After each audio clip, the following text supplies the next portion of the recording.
திமுக ஒண்ணுமே பண்ணல. 50 ஆண்டுகளாக வளர்ச்சி கொடுத்திருக்கிறோம். நெஞ்ச நிமித்திட்டு நாங்க சொல்லுவோம். திமுக இதே மேல போட்டு நீ சொல்லு, நீ ஏதாவது ஒன்று கொடுத்து சொல்லு பார்ப்போம். ஏதாவது ஒரு திட்டம் நீ கோயம்புத்தூர் கொடுத்து சொல்லு. இன்னும் பாத்தீங்கன்னா 50 வருஷத்துக்கு குடியிருப்பு பத்திலாம் 3ஆம் கூட்டு குடிச்சிருக்கோம். நான் தான் அமைச்சராக இருந்தேன். ஆகவே இத்தனை திட்டங்கள் நாங்க பண்ணியிருக்கிறோம்.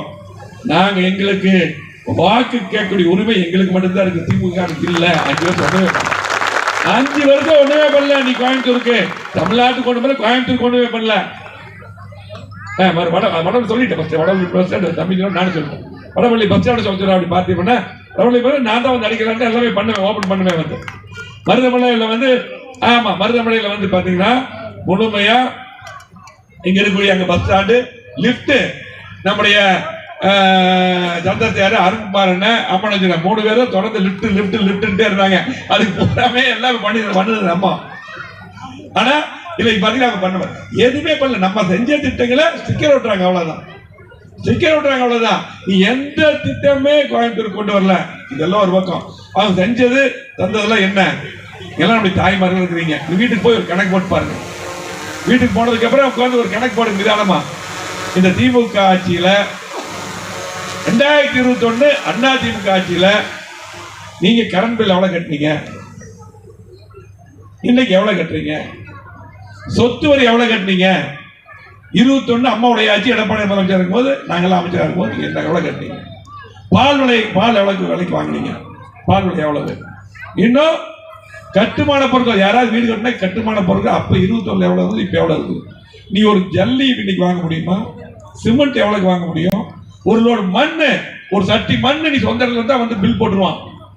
உடனே வந்து வசூலுக்கு ஒரு சட்டி மண் எடுக்க முடியாது. சாதாரண ஒரு 2000 வச்சிருக்கக்கூடிய விவசாயி ஒரு மாட்டுக்கு ஒரு மழை வந்ததுன்னா பாத்தீங்கன்னா ஒரு மாடு கட்டுற இடத்துக்கு வந்து ஒரு 10 சட்டி மண் எடுத்து போட முடியல. இன்னைக்கு வழக்கு போடுறான், கலெக்டர் கூப்பிடுறான், வழக்கு போடுறான் இன்னைக்கு காவல்துறை. ஆகவே இன்னைக்கு அப்பெல்லாம் நீங்க என்ன ரேட்டுக்கு வாங்குனீங்க, என்ன விலைக்கு, இப்போ என்ன விலை? 5 வருஷமா எங்களை பார்த்து எப்படி ஏமாத்திருக்கான்னு பாத்துக்க. நீங்க வீட்டுக்கு போய் கணக்கு போட்டு பாருங்க. இப்ப என்ன பண்றாங்க? நான் 3 மாசம் 1000 உங்களுக்கு போடுறேன், 3000 ஒட்டுக்கா போடுறேன். அதே போல கோடைக்கால நிதி 2000. கோடைக்காலம் இதுவரை வரவே இல்லையா? இப்ப கோடைக்காலம் வந்துதா? சரி, 3 மாசம் சேர்த்து போட்டீங்க. சரி, மாசம் 1000 ரூபாய் நீ கொடுக்குன்னு சொன்னீங்கல்ல தேர்தல் நேரத்தில் 2021 எல்லா குடும்ப தலைவர்களுக்கு 1000 சொன்னீங்கல்ல. எப்ப கொடுத்தீங்க? கிட்டத்தட்ட 28 மாதங்கள் வச்சு எடப்பாடியார் நாங்கள சட்டமன்றத்தில் வரீங்க. அம்மன் ஜெயராமன் உட்கார்ந்துருக்காங்க. சட்டமன்றம் போராட்டம் நடத்தி இது கொடுக்கோன்னு சொன்னதுக்கு அப்புறம் நாங்க வற்புறுத்தி ஆர்ப்பாட்டம் நடத்தி போராட்டம் நடந்ததுக்கு அப்புறம் நீங்க 1000 பாதி பேருக்கு கொடுத்தீங்க இல்லையா? பாதி பேருக்கு கொடுத்தீங்க. சரி, இப்ப வந்து தேர்தல் வந்துருச்சு, மத்திய அரசு நிறுத்திடும். மத்திய அரசு எப்படி எல்லாம் மத்திய அரசு மேல சொல்லி பொய் சொல்லி தேர்தலே வந்து மத்தியில பாரதிய ஜனதா கட்சிக்கு திமுக தேர்தல் சொல்லி பேசுறாங்க. இதெல்லாம் மக்கள் எல்லாம் முட்டாள நினைச்சு பேசுறோம். எப்படி இன்னைக்கு 3 மாசம் பாரதிய ஜனதா கட்சி நிறுத்தி சொல்றீங்க? ஒரு ஆன்கோயிங் ஸ்கீமை எப்படி நிறுத்த முடியும்? ஒரு ஆன்கோயிங் ஸ்கீமை எப்படி நிறுத்த முடியும்? அவ்வளவெல்லாம் விவரம் இல்லாதவங்களா இருக்காங்களா? நீ விளம்பரத்துல, பேப்பர்ல, டிவில, யூடியூப்ல என்ன வேணாலும் சொன்னா எல்லாம் நம்பிக்க முடியுமா? சரி, நீங்க 3 மாசம் நீங்க தேர்தலுக்கு முன்னாடியே 3 மாசம் 3000 போட்டீங்க.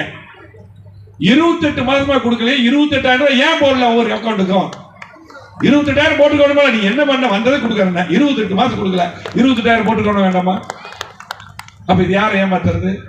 இதுதான் திமுக. ஆகவே நீங்க பாத்தீங்க, இது மட்டுமல்ல, 3000 5000 போட்டு பொங்கலுக்கு 3000 எல்லாம் கொடுத்துட்டு, ஆனால் 1000 2000 5000 போட்டுட்டு 21 நீங்க எல்லா பொருளும் பாத்தீங்கன்னா அரிசி எவ்வளவு வாங்குனீங்க, எண்ணெய் எவ்வளவு வாங்குனீங்க, பருப்பு எவ்வளவு வாங்குனீங்க, சர்க்கரை எவ்வளவு வாங்குனீங்க, எல்லாம் கணக்கு போடுங்க. கரண்ட் பில் எல்லாம் சேர்த்து போட்டீங்கன்னா ஒவ்வொரு குடும்பத்திலையும் இந்த 5 வருஷமா திமுக எடுத்தது ஒவ்வொரு குடும்பத்துக்கு 4 லட்சம் 5 லட்சம் போயிருச்சு. உங்க பணம் என்ன? திமுக எடப்பாடி முதலமைச்சர் இருந்திருந்தா 5 லட்சம் ரூபாய் ஒரு குடும்பத்துக்கு மீதி. போய் கணக்கு போட்டு பாருங்க. நான் விளையாட்டுக்கு பேசல, சிந்தித்து பாருங்க. ஒவ்வொரு குடும்பத்துக்கும் 5 லட்சம் ரூபாய் உங்க பணத்தை எடுத்துட்டாங்க. அதிமுக அம்மாவுடைய ஆட்சி இருந்தா அந்த பணம் கூட்டி இருந்திருக்கும். எடுத்துட்டு 2000 3000 5000 கொடுக்குறாங்க.